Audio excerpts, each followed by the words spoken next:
તો મોન્થા વાવાઝોડાની અસર તો આપ જોઈ રહ્યા છો, પરંતુ આપને ટ્રેક પણ બતાવવાનો પ્રયત્ન કરીશું। 300 કિલોમીટરનો જે વિસ્તાર છે તે આવરી રહ્યું છે આ મોન્થા વાવાઝોડું। અત્યારની પરિસ્થિતિ આપ જોઈ શકો છો કે વિજયવાડાની ઉપરની આસપાસ અહીંયા જોઈ શકો છો કે અત્યારે વાવાઝોડું અહીંયા છે અને ત્યારબાદ તે અલગ અલગ વિસ્તારોમાં ફરી એટલે કે અલગ અલગ રાજ્યોમાં ફરીને આગળ વધવાનું છે। ખાસ કરીને મહારાષ્ટ્ર નાગપુર ઉપરથી પસાર થશે એટલે જે ઝડપ છે ખાસ કરીને પવનની ઝડપ છે એ વધારે રહેવાની છે। તો મહારાષ્ટ્રમાં તેની અસર જોવા મળશે એટલે નાગપુર ઉપરથી પસાર થશે, ત્યારબાદ મધ્યપ્રદેશ રેવા મધ્યપ્રદેશમાંથી પણ તે પસાર થવાનું છે અને ત્યારબાદ તેની અસર બિહારમાં પણ જોવા મળવાની છે એટલે કે પટનામાં પણ જોવા મળવાની છે, પૂર્ણિયામાં જોવા મળવાની છે, સિલિગુડીમાં પણ જોવા મળવાની છે। એટલે કે ઉત્તર પૂર્વના જે વિસ્તારો છે ત્યાં તેની અસર જોવા મળશે, મધ્ય ભારતમાં પણ તેની અસર જોવા મળશે।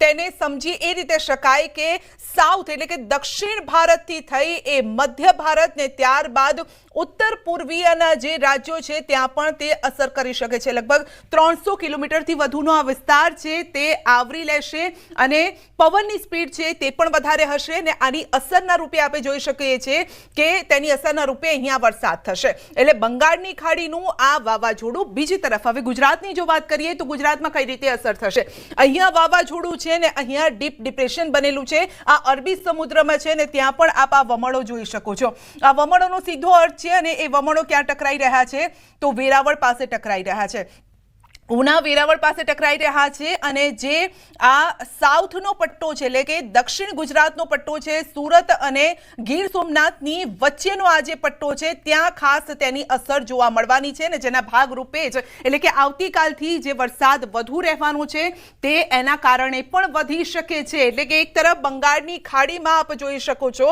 કે વાવાઝોડું છે, મોન્થા વાવાઝોડાની અસર જોવા મળી રહી છે અને બીજી તરફ અરબી સમુદ્રમાં જે અત્યારે ડીપ ડિપ્રેશન છે તેની અસર પણ દરિયાકાંઠાના જે વિસ્તારો છે, જે ગુજરાતનો આખો દરિયો આપ જોઈ શકો છો, વેરાવળને અહીંયા ટચ થઈ રહ્યું છે, બીજી તરફ દક્ષિણ ગુજરાત અને સૌરાષ્ટ્ર એટલે કે દક્ષિણ સૌરાષ્ટ્રનો જે આખો પટ્ટો છે તેની વચ્ચેથી આ જે છે તે ટકરાવવાની અત્યારે સંભાવનાઓ જોવા મળી રહી છે અને એના કારણે જ હવામાન આગાહીકારો ખાસ કરીને અત્રિયા શેટ્ટીએ પણ એ જ આગાહી કરી હતી કે ગુરુ અને શુક્રવારે અહીંયા લગભગ 8 ઇંચ વરસાદ પડી શકે છે। આ જે વિસ્તારો છે ખાસ કરીને ભાવનગર જોઈ લો, વેરાવળ જોઈ લો, ગીર સોમનાથનો આ જે પટ્ટો છે ત્યાં અને બીજી તરફ દક્ષિણ જે ગુજરાત છે એટલે કે સુરત, નવસારી, તાપી, વલસાડ સુધીનો જે આ પટ્ટો છે ત્યાં તેની અસર વધારે થઈ શકે છે। ગુજરાતના ખેડૂતો માટે એટલા માટે જ કહી શકાય કે અતિ ખરાબ આ સમાચાર છે। માવઠું હજુ પણ ગુજરાતનો પીછો નહીં છોડે। એક સાથે 3 હવામાન નિષ્ણાતોની મોટી આગાહી છે કે હજુ પણ 6 દિવસ કમોસમી વરસાદ રહી શકે છે। હવામાન વિભાગની માવઠા અંગે આગાહી, કાંઠા પર 4 દિવસ બાદ પવનનું જોર વધશે। અમદાવાદમાં હળવાથી મધ્યમ વરસાદની આગાહી છે। આવતીકાલથી વરસાદનું જોર વધી શકે છે। આગાહીકાર અંબાલાલ પટેલની પણ મોટી આગાહી છે। અરબ સાગર બાદ બંગાળની ખાડી પણ સક્રિય થશે, સાયક્લોનિક સર્ક્યુલેશન છે તે રચાશે। નવેમ્બરની શરૂઆતે પણ ગુજરાતમાં માવઠું 4 થી 8 નવેમ્બર સુધી હળવો વરસાદ થઈ શકે છે। નવેમ્બરમાં વાવાઝોડું પણ આવી શકે છે। આગાહીકાર રમણીક વામજાની પણ મોટી આગાહી છે। નવેમ્બરમાં પણ વરસાદ પીછો નહીં છોડે ને હજુ પણ કમોસમી વરસાદ થતો રહેશે। 3 થી 5 નવેમ્બરે ભારે વરસાદનું અનુમાન। આવનારું વર્ષ જો કે સારું રહેવાની એક આગાહી કરી છે વામજાએ। डिप्रेशन में मेनली इसी का इफेक्ट रहेगा। इसकी वजह से अगले हम 7 दिन तक रेनफॉल एक्टिविटी एक्सपेक्ट कर सकते हैं गुजरात रीजन में और सौराष्ट्र कच्छ में। जहाँ तक बात है अलर्ट की, तो ऑरेंज अलर्ट दिया गया है सौराष्ट्र कच्छ में डे 1 से लेके डे 4 तक। कल अगर देखते हैं तो ऑरेंज अलर्ट अमरेली भावनगर में है, उसके बाद फिर अमरेली भावनगर गीर सोमनाथ जो एक कोस्टल बेल्ट है up to Porbandar orange alert है और डे 4 में गिर सोमनाथ और साथ में ये जूनागढ़, साथ में पोरबंदर के लिए ऑरेंज अलर्ट है। ધીરે ધીરે આ સિસ્ટમ સરકતી જશે અને રાજસ્થાનના ભાગોમાં થઈને પૂર્વ ભાગોમાં થઈને લગભગ દેશના પૂર્વીય ભાગોમાં જવાની શક્યતા રહેશે।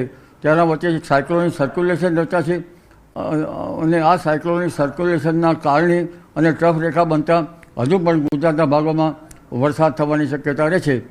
ત્યારબાદ લગભગ નવેમ્બરની શરૂઆતમાં બંગાળ ઉપસાગર સક્રિય થશે. પૂર્વીય દેશોમાં ચીન વગેરે દેશોના જે વાવાઝોડાના અવશેષો આવશે. ને પાક પાણીને ખેડૂત માટે પાક પાણી નુકસાન થાય તેવું મારું પૂર્ણમાં છે. હજી પણ પાછતરા વરસાદ થશે. તારીખ 3/11 થી 5/11 પણ વરસાદના સંજોગ છે. હવામાનમાં પલટો આવશે. તારીખ 11/11 થી 13 તારીખે માવઠાથી વરસાદ થશે તેવું મારું પૂર્ણ અનુમાન છે. ને ખેડૂત માટે ખાસ સાચવજો. ભેજ આવવાથી આવતું વર્ષ અતિવૃષ્ટિ થશે અને સારામાં સારું વર્ષ જશે. મગફળી ખેડૂત સારો માલ સાચવજો, કારણ કે એપ્રિલ મે મહિનાની અંદર ભાવતાલ આવશે.